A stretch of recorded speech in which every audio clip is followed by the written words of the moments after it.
Hey, it's Barry. And Dave. And Jerry. And Dan. Here with another episode of Hooked on Headwaters. We're down here at Stick Marsh Bait and Tackle. Got some rowdy fans behind us there, getting all geared up because they want to hear what's going on this week. So we're going to go ahead and make this a fairly quick episode for you. Want to speed things up, give you some good information right from the jump. So we're going to go right from the jump. Yes, sir. I'm going to camera. And Dan's going to talk spinnerbaits. All right. So what we're going to cover in this one is we're talking about spinnerbaits a little bit. We're going to talk about chatterbaits a little bit. Then we're going to go ahead and jump to the reports and get out of here. That way we're not tying up too much of your time. So let's go. Go. All that. All right, Dan. What do we got for spinnerbait action here? The old spinnerbait. It's an old bait. You know, it's been around for years, and it's kind of been, in some ways, might have been kind of pushed to the side a little bit since the chatterbait bladed jigs came out. But there's still definitely a place for spinnerbaits. Matter of fact, my customers caught some on a spinnerbait today. So a couple things to know about spinnerbaits. Like this one is a double willow. You notice I've got kind of more of a lighter natural colored skirt on it. I like this particular color in clear water. It's a kind of a cleaner look. So the willow leaf blades, you got to look at vibration. You got to think about vibration when it comes to spinnerbaits. So now I've got another one here. This came from a guy from Illinois. It's a thumper spinnerbait. Eric Warren gave us some baits. We caught fish on this today. Up on the north end of the lake, the water's dingy. So I tend to throw these big Colorado blades because they put off more vibration. So when you and with this in clear water, I like the willow leaf blades real well. So between the two, you're going to say the Colorado blade's probably one of the more popular choices because of all the people we talk to. Well, yes and no. Colorado, well, but if I poll 10 people, the majority seem to like that Colorado for the vibration factor. Well, it'll provide more vibration. However, I was going to say, but so Florida guys like us usually throw more willow leaves. But when I get in dirty, dingy water, I want something that puts off more vibration. Now, you can get different size blades. You can get big Colorados or big willows, you know, number 5s, number 6s, big blades that put off a lot of vibration. But I tend to throw some different stuff once in a while, so I'll throw Colorado in dirtier, dingier water. Like more in clear water, like say the southern half of the lake, I'll throw more often I'll throw a willow leaf than I will a Colorado. And then what are you throwing those around? Are you just throwing them just willy-nilly out in the open hydrilla type areas? Are you throwing them strictly against cover? What do you? Yes. Okay. So some everywhere. Yeah, spinnerbaits, I'll throw them. The good thing about these, once they're in the water and moving, you can really, they'll go through a lot of cover. Now, some things to know about spinnerbaits, how I do it. When I make my cast, my bait hits the water, I almost point my rod directly at the bait. So I make my cast, my rod is almost pointed at the bait, maybe just a little bit off where I'm in a position to set the hook. That's how I fish it, and it comes through the cover much better when you point your rod at it and reel it through the cover. Spinnerbaits are very, very weedless baits, considering that you've got an exposed hook. Right. This one I happen to have a trailer hook on it. I run a trailer hook on a lot of my spinnerbaits because sometimes the fish will short strike, and a lot of times I'll get them on the trailer. Yeah. So I really I run a trailer hook almost all the time. These smaller thumper spinnerbaits here, I don't happen to have a trailer hook on that. So gotcha. So dingy water, cleaner water, colors, silver and gold blades. A lot of times you get a little bit darker water, I'll go with the gold blades. Skirt colors, it can be anywhere from chartreuse to black, so and all in between. So I like a white and chartreuse, and sometimes a straight chartreuse, and then every once in a while I'll throw in something kind of crazy like a black and yellow, something like that. Go. Right on. Cool. So that's a great lure to be able to actually, every time you're out, keep one on a rod, throw it in different areas. You know, one of those things that I'm trying to do here, make sure you got multiple rods with different types of baits. Top water usually, something like a spinnerbait, chatterbait, a worm. That way when you're in an area, you're not just fishing one bait and giving up and going to another area and trying that same bait. Right. Work a variety of baits in an area and then move on. We talked about that a while ago, you know. Right. It's kind of like tools in a man's toolbox, and that's not an excuse to go spend your life savings on tackle like most of us do. Sure it is. But in the same way with rods the same kind of deal. If you got to retie every time you put on another bait, you're not going to fish very long. It gets aggravating, and rods are like tools. You can drive a screw with a hammer, but it works better with a screw gun. So certain rods work better for certain baits. Crankbait, softer rods. You know, you're going to be punching and flipping. You just a stouter rod. Yep, absolutely. And today I'm going to talk about chatterbaits. These chatterbaits have been on fire out there on the lake. Black and blue. This one happens to have the dagger on the back of it, which is a great bait. It's got a real thin profile on it. Hold on, you don't really be able to see that, but it has a really thin profile on it, which makes it real. It just kind of glides through the water. And if you're using it with a punching rig, it also happens to go through your vegetation really easy. So black and blue, done really, really well. The one I really want to talk about is this one right here. This one here is made by Freedom Bait Works. Now this one happens to be white. Red's a color that people have been talking about here lately. Springtime, kind of imitates that crawfish color. It looks like crawfish, so happens to be a good color choice to go with. But the big plus about the Freedom brand baits is that you can change this hook out. It's got the head wobbles around. But if you don't like the hook, if you got a favorite hook, and I was talking to somebody the other day, and they were talking about how they're using some really high quality hooks with their chatterbaits because they get more hookups. They don't lose as many because of poor quality hooks. And that's one nice thing with these Freedom is if you've got a favorite hook that you like, whatever it may be, these snap off, snap the new one on, put the skirt on. This is just a standard bass hook on these things. They are cheaper than the jackhammers, which is also is a plus. You can't change, to my knowledge, the hook on a jackhammer, so if it gets dull or whatever. So you can change the skirts on these things. If you want to use a different skirt, you can change them easily, change the hook, and just all around a fantastic chatterbait. I like that bait. And you can run it without a skirt too. You can run it without a skirt, absolutely. Yeah, if you just want to use it like a shaky head with the this happens to be the B-Bug made by Net Baits, and one other way that you can rig these instead of rigging them flat is rig them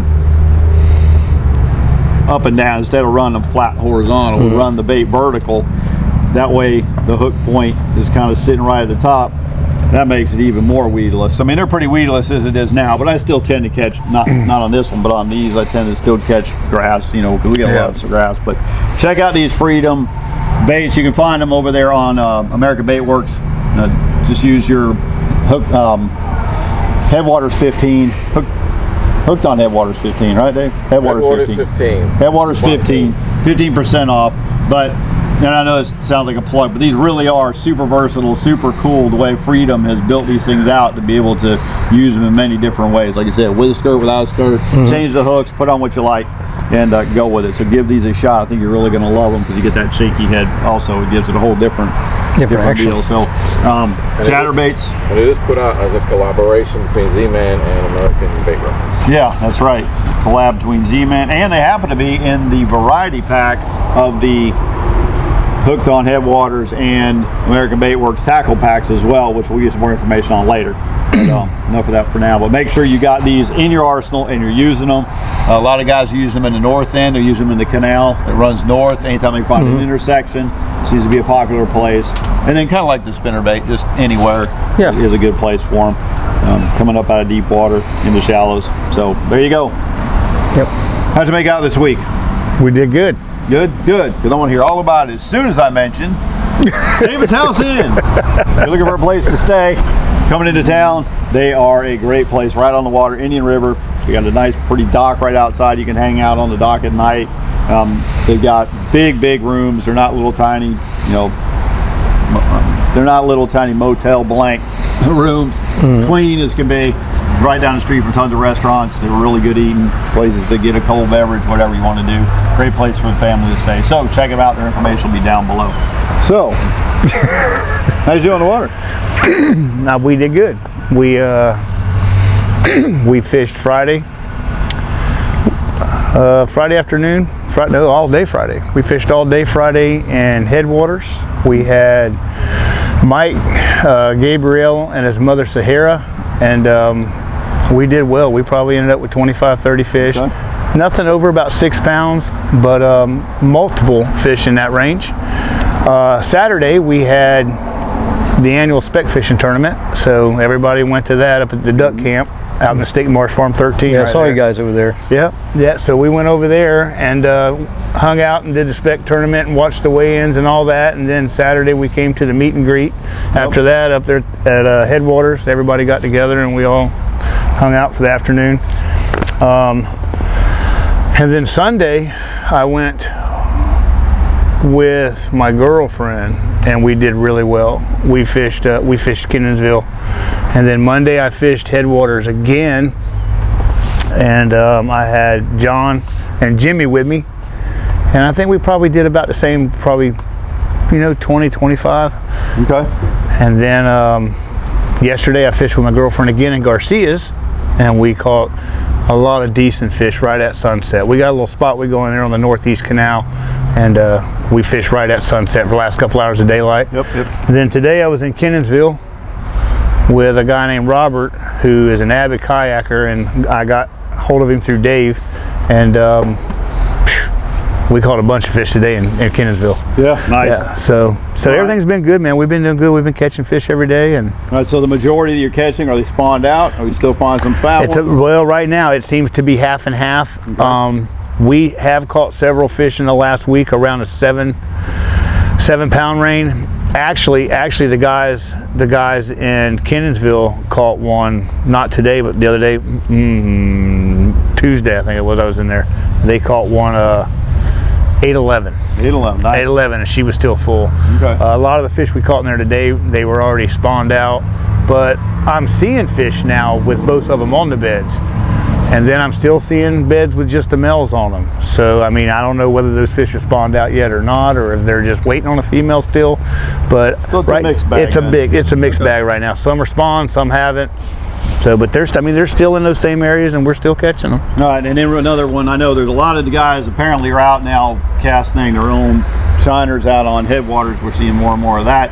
Okay. Because a lot of the guys can't get shiners. So for the guys that are fishing shiners, what do you look for in general for when you're going to set up and fish a place with shiners? What are you looking for out there on the lake? Well, I mean, different things, different days, different times. I mean, right now I'm looking at anything that has deep water with shallow flats right next to it. Okay. A lot of hydrilla. If the water is 3 foot deep on the flats, I don't care if the hydrilla is coming 1.5 feet off the bottom. Like today in Kenansville, we caught a fish today, almost 7 pounds, and I mean, I literally had that much cork underneath the shiner. But I was throwing him up in stuff that was almost matted to the surface. Okay. So yeah, different days, different things. Winds, depends on the wind, where the wind's coming from and where you can set up at. But right now, these fish that have not spawned yet, as soon as they spawn, they're going to the first deep water that they can find, and the ones that have spawned are already in that deep water right now. So you still have fish going back and forth. Like today in Kenansville, there was no rhyme or reason. These fish aren't just sitting there balled up. They're traveling. They're back and forth from hydrilla patch to hydrilla patch. They'll come through a little bay or an opening or a blow through. They're just prowling. Moving around. Okay. They're just prowling. All right. Mr. Dan. Yeah, right. Go. Before we talk about that, we're going to talk about Blue Cypress Lakeside cabins right on the canals that go out to the lake. It's a great place to stay. As Dave likes to refer to them as more of a rustic situation.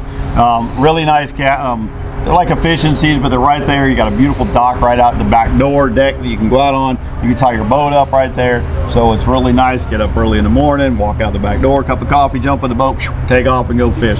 So check those guys out for sure, and you're gonna have a great time out there. Go fish Blue Cypress Lake, and then explore around. If you've never been to Blue Cypress Lake, it's worth staying there just to go check out the lake. Go hit M Canal.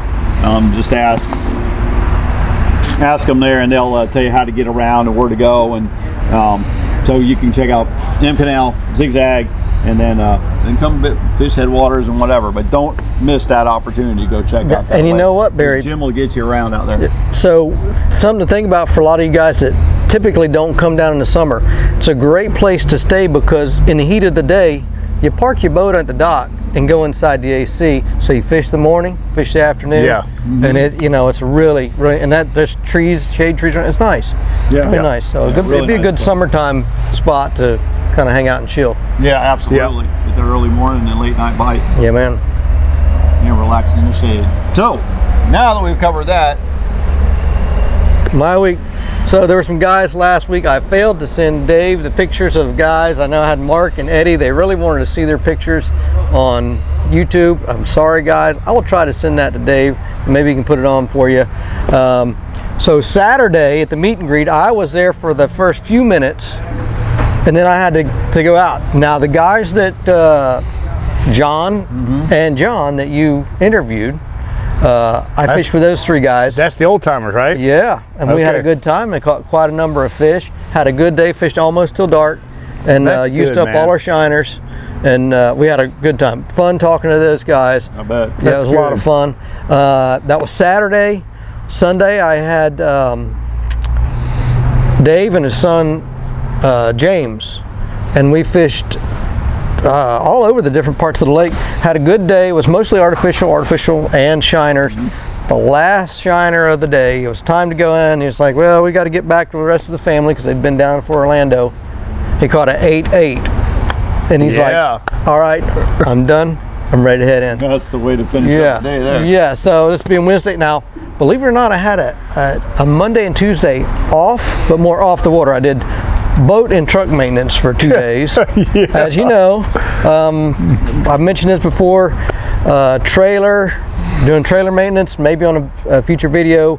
I got some parts from my trailer that I had to replace that would be a good idea for you guys to check before you head down here. Things wear out, and you don't realize it until you take a closer look. Things wear out, things loosen up. I can tell you that I went through with a screwdriver the other day because we have even screws just loosen up from hitting. Oh yeah, road. yeah. So yeah. But today I fished with Dan and Laura from Pennsylvania. We had super nice people, which I keep saying that, but we do meet a lot of really nice people. A lot of fun. We didn't catch a ton of fish today. I talked to another guy, Larry, and he said it was a little bit tougher for them today too. We were all artificial, but he did get one about 5.5, and another one 3 or so, all on artificial. We had a good day. A lot of fun. A lot of fun, yeah. So Dave needs to jump on in here. Come on. Oh, while Dave's coming, did you ever find out No. why the We need the majority of explanation. alligators are abnormally aggressive? I have no idea. Because they got all them teeth and no toothbrush. Did he really just say that? The first comment has been up for like 20 minutes and got boom. Mama says. Yeah, mama said. Yeah. Do you know where Did he that's really from, just say Jerry? that? What happened? Forrest Gump. You know, I mean, come on. Y'all haven't watched that movie? What movie? Forrest Gump. Waterboy. No, Well, you ain't watched it either. What are you looking at you? Waterboy. Oh yeah. I have seen that. Mama says. I've Got seen all that them teeth movie. and no toothbrush. That's why the alligators are aggressive, huh? Yeah, that's why That's why they're so ornery. Movie of the week choice, Waterboy. All right, I'm sorry for the Hey, interruption. what's happening in kayak land? What's happening in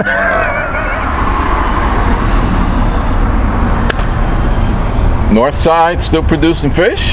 yeah. We gotta work them edges out back. They're either Jerry said they're moving in, they're moving out. And we took a couple of guys out. They're just about everything worked pretty much. Chatterbait for sure. Swim baits. Got something in the shiner type of color. The trailer that worked. You had a fella out that actually did something I don't hear anybody talking about. So this is, we don't normally do this in Florida. I had a client out and he decided he wanted to drop shot. I said, okay. I don't carry any drop shot tackle, but he brought his own. Again, in Florida, we just don't see all that much of drop He shopping. caught him, didn't he? He put out almost a 6-pounder. My jaw just dropped on this really Little small tiny worm. And Yeah. you guys that drop shot, pretty amazing. So 3-inch maybe Cinco? No, it was not Cinco. It was it was a Robo. It's a drop shop worm. I forget the name of it. Dead sticking it, just letting it sit there. Purple, guys. It blew me away. This thing was purple, pinkish purple. Just drop it and let it sit there. Just drop it and boom. There it is. Did he tell you the name of that Something new to color? try. Did he tell you the name of that color? He did. Was it the guy? Yes, he did. The tell me Margarita Mutilator. that. Margarita Mutilator. Yeah, shout out to Bill. Robo. It's a robo worm. Yeah, That was it. he showed that to me too. He caught him good on the drop he shot. did. So. Pretty amazing. Pretty amazing. Is he On a dropping kayak. them in the hydrilla, or is he just? Oh yeah, fishing them kind of like you'd fish a Texas rig. Yep. Yeah. Pretty amazing. Something different. Pretty amazing. Sometimes that's Yeah. all it takes. Is something Made different. a believer out of me. Guess what I did the next day? I went to Bass Pro Shop. And got some drop and bought shots. Some drop shops. Tackle. Now, if I haven't only tried it we yet. had a lake to try that on. And the You time gotta to do it. have deep water. I don't know where you can find that. I don't know. Yeah, I don't know. Maybe We don't have no Headwaters. deep water around here. But no, he'd catch them in shallow water too. Yeah. On a drop Oh, yeah, shot. so. yeah. No, I use drop shot for speck fishing. What size weight? You just dropping it right down in the pockets? I'm guessing it was 3/16, a quarter ounce, Probably, if yeah. that. Yeah. Drop shot. Boom. Something different. You know, these fish, we're not dealing with smart critters here. And they We're do fishing that when on, we can catch 'em, and so. usually when they're drop shot, they're doing that on like 6-pound test, 8-pound test. Yeah. Yeah, but you know, they have a thing called power shot. It's just everything's heavier. Right. You know. Okay. So it's just a different technique. It looks different. The bait performs differently. Yes. I just happened to bring spinner rods, since I don't know what my clients are going, how proficient they are with bait casters. So I bring a set of spinning rods, I bring a set of bait casters. I had one ready. He just took it and re-rigged it for a drop I think shot. I had 30-pound braid on it, so he re-rigged it. I had some leader material, fortunately, and he re-rigged it for drop shot, and boom, 2 fish within 5 minutes. And one was almost 6-pounder. Really? So give that a try and report back. Yeah. Oh, and you're Man. bow fishing. I've been seeing a lot of tilapia. You guys want to shoot some tilapia? I've been seeing a lot What of tilapia. I just tell y'all? Coming up. We saw It's coming Monday up. when we were out. We almost There's decided to drop the video. By the way, folks, Yeah. we have a video coming up where we ran all the way from the ramp to S Canal all the way down to the far south canal and went ahead and recovered all different spots that'll be coming up for y'all. Yeah. And the reason we did that video, some of it's repetitive, but it's worth going over again. We're still getting a lot of requests from many of our subscribers, even people we run into at the boat ramp as to how to navigate the lake, where to go. I can only go as far as the 45 canal, don't know where to. So for that reason, we still have some newcomers to the lake. Yeah. We're trying to help people find their way through the lake and not get lost. We're not giving you any specific spots where to fish, but we certainly pointed out a few good places general to- places yeah. to Give it a- drop a give it a line. go. Did y'all go back in that south pocket where I told y'all them tilapia were? At the end of the S Canal? Yes, we did see them. That's where we saw that big tilapia. Tilapia. I'm not exaggerating. I'm gonna tell you right now, That's it's what it insane. is. Listen, if you guys want to go bow fishing, call them because we have got some Next week we'll have a big bow tilapia, fishing, man. It's we'll insane. do bow fishing segment. I've never seen so many big ones in all my life. Yeah, they're out now. Oh, they're there now. Yeah. I think the warmer water brought them back up. That cold water sent them down deep, and then now. And if you just sit somewhere for 5 seconds, I mean, they'll just start. They'll come up. You're Yep. just like, oh, there's one, like big submarines coming at you. Yeah, that's it. So, if you're looking for a bow fishing trip, let us know. Holler at us. Holler at Dave at hookedonheadwaters.com or Barry at hookedonheadwaters.com. Don't text me. Sometimes I miss important text messages. So make sure you send us emails and wind up over to Dave. He never misses a lick. I sent him pictures 2 weeks ago. He's like, when did you send these? So, see, it's not uncommon. All right, guys, we're going to go ahead and wrap up this episode. Hey, just one other thing. Many people, many families are planning your, especially from the north, planning your summer vacations. Now it's a good time to start booking your trips down here. So plan ahead. Family may want kids may want to go to Disney. You may want to go to Jurassic Park here. Or Headwaters. Or So, the family may want to take a little island adventure as well. A kayak trip. Kayak. That'd be pretty sweet. We Yep. have islands down here that you can Yep. go hang out on. They're in the intercoastal. They're using Dave's all pedal kayak, super easy. It doesn't shoot. You've had people of all ages that pedal those things all day, no problem. Yep. Yeah, they're nice. Shoot over those islands. A nice sandy sandbars come out that you can hang out on, hang out in the water a little bit, have fun. So Yeah, those summer trips, just so you know, in Florida it gets pretty hot. So book with these guys, you book with me. They tend to be very early, like just before the sun, just before daybreak. You're on the water, and we're back by 11 o'clock. Yeah, This is too hot to fish, yeah, you need to fish if you, or late in the day. as the months come on. I mean, you need to either try to fish 6:30 in the morning until 11, or you need to try to fish from 3 o'clock in the afternoon until dark. Yep. Yeah. You know, And one thing to mention is that here in our 4 o'clock really. In our area of the country, we have at least, that's throughout the year, 1 more hour of daylight as compared to the north. Yep. So I talk to people, talk to family up north. It's pitch black up here. Oh, I'm fishing now. It's bright outside. Yeah, it'd be 9 o'clock keep that at in night. mind. Bear that in mind. At 9 o'clock, around July, it's 9 o'clock, there's enough 8:45 light. at night. There's enough light to fish. Yep. All right. Anything else? That's it.